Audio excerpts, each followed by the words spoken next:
Hi കൂട്ടുകാരെ, പുതിയൊരു വീഡിയോയിലേക്ക് എല്ലാവർക്കും സ്വാഗതം.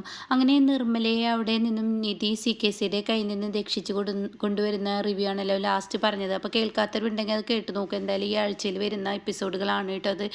അങ്ങനെ നിധി അവിടെ നിന്നും നിർമ്മലയെ ഓട്ടോയിൽ കൊണ്ടുവരികയാണ് കേട്ടോ. അപ്പോൾ CKC ഗുണ്ടയോട് പറയുകയാണ്, ഇനി കാർ എടുക്കടാ എന്ന് പറയണേ. അപ്പോൾ കാറിൻ്റെ ചാവി തപ്പിയിട്ട് കാണുന്നില്ല കേട്ടോ. അവിടെ നിന്ന് കുറച്ച് നിമിഷങ്ങൾക്ക് ശേഷം നിധി വിളിക്കുകയാണ് ഫോണിൽ CKCയുടെ. അപ്പോൾ CKC പറയുന്നുണ്ട്, ഇത് നിധിയാണല്ലോ എന്ന് പറഞ്ഞിട്ട് ഫോൺ എടുക്കുകയാണ്. നിങ്ങൾ അവിടെ കിടന്ന് പറഞ്ഞിട്ട് യാതൊരു കാര്യമില്ല, ഫോണിൽ വിളിച്ചിട്ടൊരു കാര്യം പറയാനാണ് ഞാൻ നിങ്ങൾക്ക് വിളിച്ചത്. നിങ്ങളുടെ വണ്ടിയുടെ ചാവി ഞാനെടുത്ത് പോന്നിട്ടുണ്ട് എന്ന് പറഞ്ഞിട്ട് നിധി ചിരിക്കുന്നുണ്ട് കേട്ടോ. അതൊക്കെ കേട്ട് നിർമ്മല നിൽക്കണം. അപ്പോൾ ഈ സമയം നിധിയോട് പറയാണ്, എടി നീ എന്നോട് കളിക്കണ്ട, CKCയോട് കളിച്ചാൽ നിനക്ക് അത് നിന്നെ ഒരു പാഠം പഠിപ്പിക്കുന്നതിന് തുല്യമായിരിക്കും. നീ എന്നോട് കളി വേണ്ട എന്ന് പറഞ്ഞിട്ട്. അപ്പോൾ CKC പഴയ നിധിയല്ല ഇത്, നിധിയോട് കളിച്ചാൽ നിങ്ങളാണ് പാഠം പഠിക്കാൻ പോകുന്നത്. നിങ്ങളുടെ ആദ്യ ഭാര്യ എന്ന് പറയുന്ന ഈ നിർമ്മലയെ ഉപേക്ഷിച്ച് നിങ്ങൾ വേറൊരുത്തിയെ കല്യാണം കഴിച്ചിട്ടുണ്ടല്ലോ. ഇപ്പോൾ പണക്കാരിയായ ജ്യോതിർമയെ അവളെ കല്യാണം കഴിച്ചിട്ടുണ്ടല്ലോ. അതിൽ നിങ്ങൾക്ക് കുട്ടികളുമില്ല. അപ്പോൾ ഈ പറയുന്ന നിർമ്മലയ്ക്ക് കുട്ടികളും ഉണ്ട്. അപ്പോൾ നിർമ്മല ഇതൊക്കെ കേൾക്കുന്നുണ്ട് കേട്ടോ. അപ്പോൾ എന്നിട്ട് പറയുകയാണെങ്കിൽ നിങ്ങളൊരു കാര്യം ചിന്തിച്ചോളൂ, ജ്യോതിർമയി എന്ന് പറയുന്നവളുടെ മുഖം മൂടി നിങ്ങൾക്ക് വലിച്ചൂരാൻ ഞാൻ ചെല്ലണോ എന്ന് ചോദിക്കുകയാണ്. അത് കേൾക്കുന്നതിനോടുകൂടി ദേഷ്യം പിടിക്കുകയാണ് കേട്ടോ. എന്നിട്ട് CKC പറയുന്നത്, എടി നീ എന്നെ ഭീഷണിയല്ല, ഞാൻ നിർമ്മലയും കൊണ്ട് അങ്ങോട്ടേക്കാണ് പോകുന്നത്, എന്താ പോണോ എന്ന് ചോദിക്കുമ്പോൾ, അയ്യോ നീ എന്നെ ചതിക്കല്ലേ എന്നിങ്ങനെ CKC പറയാൻ കേട്ടോ. അപ്പോൾ ഈ വാക്കുകൾ കേൾക്കുമ്പോൾ ഉടൻ തന്നെ നിധി പറയാണ്, ചതിക്കേണ്ട എന്നുണ്ടെങ്കിൽ അവിടെ ഞാൻ പറയുന്നതിനനുസരിച്ച് നിന്ന് എൻ്റെ പിന്നാലെ നടക്കുന്ന നിങ്ങളുടെ കുഴി തോണ്ടുന്നതിന് തുല്യമായിരിക്കും. നിങ്ങൾക്ക് കഷ്ടകാലം അവിടെ തുടങ്ങുകയാണ് എന്നുള്ള സത്യം വെളിപ്പെടുത്താണ് കേട്ടോ. എന്നിട്ട് പറയുന്നുണ്ട് നിധി, നിങ്ങളൊരു കാര്യം ചിന്തിച്ചോ, നിങ്ങൾ അവിടെ ഹോസ്പിറ്റലിൽ വന്നതോ നിങ്ങൾ എൻ്റെ പിറകെ നടക്കുന്നതൊക്കെ ഞാൻ അറിയുന്നുണ്ട്. നിങ്ങളെ ഒരു പാഠം പഠിപ്പിക്കുക എന്നായിരുന്നു എൻ്റെ ലക്ഷ്യം. അത് നിങ്ങൾ കണ്ടല്ലോ, അസ്ഥികൂടം വെച്ച് ഞാൻ അവിടെ നിന്ന് പോകുന്നത് നിങ്ങൾ കണ്ടല്ലോ. അതുകൊണ്ട് എൻ്റെ പിറകെ വന്നാൽ നിങ്ങളുടെ കുഴി തോണ്ടി എന്ന് നിങ്ങൾ കണക്കാക്കിക്കോളൂ. നിധിയോട് കളിക്കണ്ട എന്ന് പറഞ്ഞ് ഫോൺ കട്ട് ചെയ്യാണ് കേട്ടോ. അപ്പോൾ ഈ സമയം ഗുണ്ടയോട് CKC ചൂടാവുകയാണ്, എന്താടാ പൊട്ടനായി നിൽക്കേണ്ടി വന്നില്ല നമുക്ക് എന്ന് പറയുമ്പോൾ, അത് സാറും ഉണ്ടായിരുന്നല്ലോ, സാറും കൂടി കണ്ടതല്ല അവൾ നമ്മളെ പൊട്ടന്മാരാക്കുന്നത് എന്ന് പറയുന്നുണ്ട് കേട്ടോ. പിന്നീടാണെങ്കിലോ ഇങ്ങനെ ഐശ്വര്യയും അതുപോലെ പ്രണവിനെയാണ് കാണിക്കുന്നത്. അവർ ഒരു ഹോട്ടലിൽ കയറിയിരിക്കുകയാണ്. അപ്പോൾ ഐസ് വാട്ടർ ഇങ്ങനെ കുടിക്കുകയാണ്. പ്രണവിന് ഇങ്ങനെ പ്രണയം തുറന്ന് പറയണമല്ലോ. അപ്പോൾ ഐസ് വാട്ടർ കുടിച്ചിട്ട് പ്രണവ് പറയണേ, എന്തൊരു ടേസ്റ്റ് അല്ലേ ഐസ് വാട്ടറിന് എന്നിങ്ങനെ പറയുന്നുണ്ട് കേട്ടോ. അപ്പോൾ ഐശ്വര്യ ചോദിക്കുക, തണുത്ത വെള്ളത്തിന് ഇത്ര വലിയ ടേസ്റ്റ് ഉണ്ടോ? എനിക്കറിയില്ല കേട്ടോ എന്ന് പറയുന്നുണ്ട്. അതിൻ്റെ ടേസ്റ്റ് ഉണ്ട് എന്ന് പറയുന്നത്. അങ്ങനെ അവരുടെ ഭക്ഷണം ഓർഡർ ചെയ്ത് വരികയാണ്. അപ്പോൾ അവരിങ്ങനെ കഴിക്കുകയാണ്. അപ്പോൾ ഉടൻ തന്നെ ഭക്ഷണത്തിനൊന്നല്ലല്ലോ വന്നത്, പ്രണവ് എന്തോ എന്നോട് തുറന്നു പറയാനുണ്ടെന്ന് പറഞ്ഞല്ലോ, അതങ്ങ് തുറന്ന് പറഞ്ഞേ എന്ന് ഐശ്വര്യ പറയാണ്. അപ്പോൾ ഈ സമയം പ്രണവ്, ശരി ഞാൻ എൻ്റെ മനസ്സിലുള്ള ഞാൻ എന്നോട് തുറന്നു പറയാമെന്ന് പറഞ്ഞിട്ട് പറയാൻ ഒരുങ്ങുമ്പോഴേക്കും ഐശ്വര്യയുടെ ഒരു കൂട്ടുകാരി അങ്ങോട്ടേക്ക് വരികയാണ് കേട്ടോ. ഐശ്വര്യ നീ എന്താ ഈ റെസ്റ്റോറൻറ്റ്, ഇതെൻ്റെ ഒരു കൂട്ടുകാരനാണ് എന്നൊക്കെ പറഞ്ഞ് പരിചയപ്പെടുത്തി കൊടുക്കുമ്പോൾ പ്രണവിൻ്റെ കിളി പോവാണ് കേട്ടോ. ഞാൻ കൂട്ടുകാരനായിട്ട് അവൾ എന്നെ കണ്ടിരിക്കുന്നതെന്ന ഭാവത്തിൽ. അപ്പോൾ ഐശ്വര്യ ഇങ്ങനെ നോക്കുന്നുണ്ട് കേട്ടോ. എന്നിട്ട് ശരി പിന്നെ നമുക്ക് കാണാം. എന്നിട്ട് അവർ ആ ഭക്ഷണമൊക്കെ കഴിച്ചതിന് ശേഷം അവർ പുറത്തിറങ്ങണം കേട്ടോ. അപ്പോൾ പ്രണവ് ഇങ്ങനെ പോവാൻ ഒരുങ്ങാണ്. അപ്പോൾ ഐശ്വര്യ പറയണേ, ഞാനിനി പോട്ടെ, എനിക്ക് സ്കൂളിലോട്ട് പോകണം, പെട്ടെന്ന് എത്തണം. എന്തായാലും പ്രണവ് തുറന്നു പറയാനുള്ളത് ഇപ്പോൾ തുറന്നു പറയുന്നില്ല. അപ്പോൾ വഴിതടസ്സമായി ആരെങ്കിലുമൊക്കെ ഒരാൾ എത്തും. എന്തായാലും പ്രണവ് എന്നോട് എന്താ തുറന്നു പറയാനുള്ളത് തുറന്നു പറഞ്ഞോളൂ എന്ന് പറയട്ടെ. അപ്പോൾ ഉടൻ തന്നെ പ്രണവ്, അത് പിന്നെ എനിക്കിപ്പോൾ ഈ പബ്ലിക്കിൽ വെച്ച് ഈ പാർക്കിംഗ് ഏരിയയിൽ വെച്ച് ഞാൻ എങ്ങനെ എന്നോട് ഈ പ്രണയം തുറന്നു പറയാം, അത് പറഞ്ഞോളൂ, എനിക്ക് കുഴപ്പമില്ല എന്ന് പറയാം കേട്ടോ. അപ്പോൾ ഉടൻ തന്നെ എന്താ അത്ര വലിയ കാര്യമാണോ എന്നിങ്ങനെ ഐശ്വര്യ ചോദിക്കുന്നുണ്ട് കേട്ടോ. അപ്പോൾ ഈ സമയം പ്രണവ് പറയണേ, അത് പിന്നെ പറയാമെന്ന് പറഞ്ഞിട്ട് ഐശ്വര്യ പറഞ്ഞു വിടാൻ നോക്കുമ്പോൾ ഐശ്വര്യ അവിടെ പെട്ടെന്ന് വീഴാൻ പോവാണ്. അത് ചെന്ന് വീഴുന്നത് പ്രണവിൻ്റെ കൈകളിലായിരിക്കും കേട്ടോ. ആ സമയമാണ് ശിവാനി ആ വഴി വരുന്നത്. ശിവാനി കാണുന്ന കാഴ്ച ഈ ഒരു കാഴ്ചയായിരിക്കും. ഇതെന്താ ഈശ്വര, പ്രണവ് ഒരു പെണ്ണുമായോ, ഇവളെ ഞാൻ എവിടെയോ കണ്ടിട്ടുണ്ടല്ലോ എന്ന് പറഞ്ഞിട്ട് ഇങ്ങനെ ചിന്തിച്ച് നിൽക്കുന്നുണ്ട്. പിന്നീട് ഇവർ രണ്ടുപേരും പരസ്പരം കണ്ണുകൊണ്ട് ഹിമ വെട്ടാതെ നോക്കുന്ന ഒരു സീനാണ്. ആ കൈകളിൽ നിന്ന് അവളെ എണീക്കുന്നുമില്ല, പ്രണവ് ഇടുന്നുമില്ല.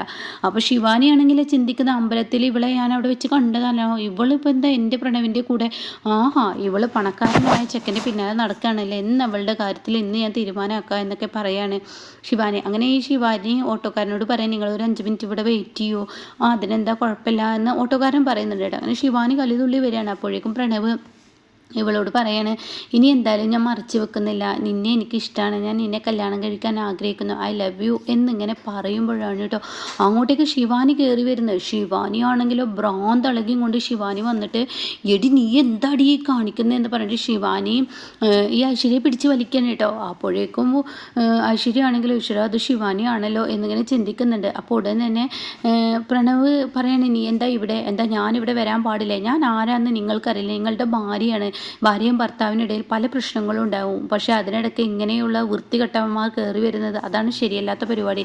നിങ്ങളെന്തിനാ ഇവളെ കൂടെ കൊണ്ട് നടക്കുന്നത്? നിങ്ങളും ഇവളുമായി നടുറോട്ടിൽ നിന്ന് ഇങ്ങനെ കൊഞ്ചിക്കൊഴിയുന്നത് എന്തിനാ എന്നൊക്കെ ചോദിക്കുകയാണ് കേട്ടോ. അപ്പോൾ അത് കേൾക്കുന്നതിനോട് കൂടി ഐശ്വര്യ പറയാം, ഞാൻ അങ്ങനെ ഒരു വൃത്തികെട്ട പെണ്ണല്ല.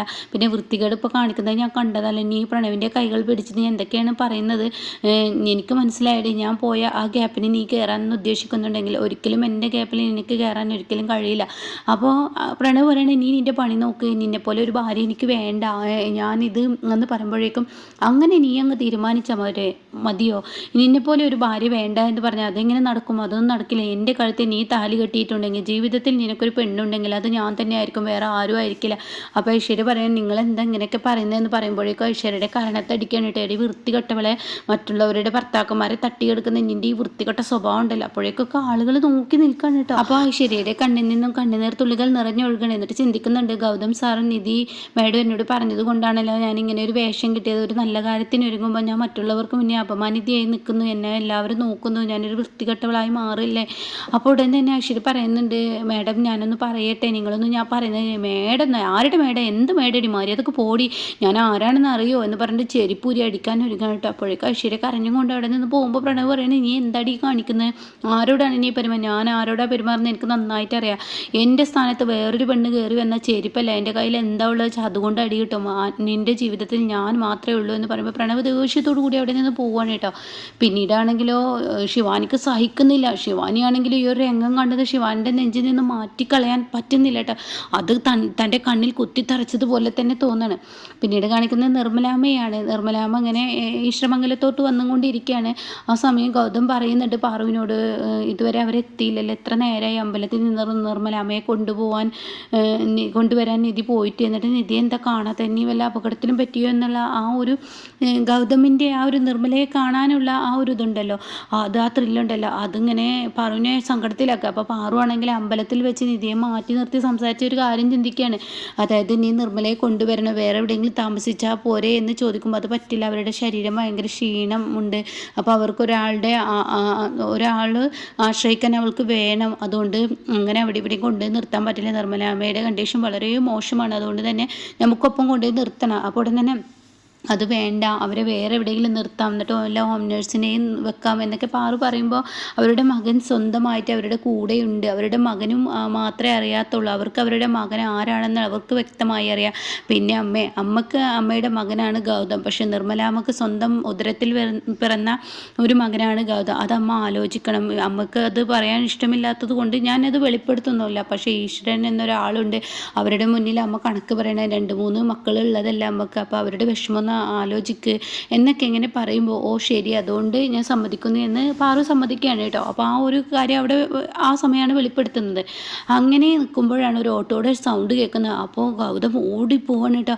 പാറു, നിർമ്മലാമ്മ വന്നു എന്ന് തോന്നുന്നു എന്ന് പറയുമ്പോൾ പാറുവിൻ്റെ മനസ്സ് നെഞ്ചിടിപ്പ് തുടങ്ങണം കേട്ടോ. ഈശ്വരം, ഇനി അവളുടെ പെരുമാറ്റത്തിൽ, എൻ്റെ പെരുമാറ്റത്തിൽ നിന്നും ഗൗതം എൻ്റെ മകനല്ല ഗൗതം എന്നുള്ളത് അവനെ അറിഞ്ഞതാണ്. പക്ഷേ അവൻ്റെ പെറ്റമ്മ നിർമ്മലയാണെന്ന് അറിഞ്ഞു കഴിഞ്ഞ ഈശ്വര എൻ്റെ ചങ്ക് തകരും എന്നൊക്കെയാണ് ചിന്തിച്ചിട്ട് നിർമ്മലയെ സ്വീകരിക്കാൻ പുറത്തോട്ട് ചെല്ലുകയാണ്. അപ്പോൾ ഗൗതമാണെങ്കിലോ തൻ്റെ അമ്മയെ കാണുമ്പോൾ അമ്മയും മകനുമുള്ള ആ ഒരു ബന്ധം ഉണ്ടല്ലോ, അത് ശരിക്കും ഗൗതമിൻ്റെ ഉള്ളിൽ കാണുകയാണ്. ഗൗതം ഇങ്ങനെ അമ്മയെ കാണുമ്പോൾ ഹിമ വെട്ടാതെ നോക്കുക, നിർമ്മലയെ ഹിമ വെട്ടാതെ ഇങ്ങനെ നോക്കുമ്പോൾ നിധിയും പാറുവും അവിടെ നോക്കുകുത്തിയായി നിൽക്കേണ്ട അവസ്ഥയാണ് കേട്ടോ. എത്ര ആര് മാറ്റി നിർത്താൻ ശ്രമിച്ചാൽ ഇവർക്കിടയിലുള്ള ഈശ്വരൻ ഉണ്ടാക്കിയ ആ ഒരു ഇതുണ്ടല്ലോ, അതൊരിക്കലും മാറ്റാൻ പറ്റില്ല എന്ന് അവർ രണ്ടുപേരും മനസ്സിലാക്കുകയാണ് കേട്ടോ. എന്നിട്ട് ഗൗതം അമ്മയെ എന്ന് പറഞ്ഞ് തൻ്റെ അമ്മയെ കെട്ടിപ്പിടിക്കുന്നൊക്കെ ഉണ്ട്.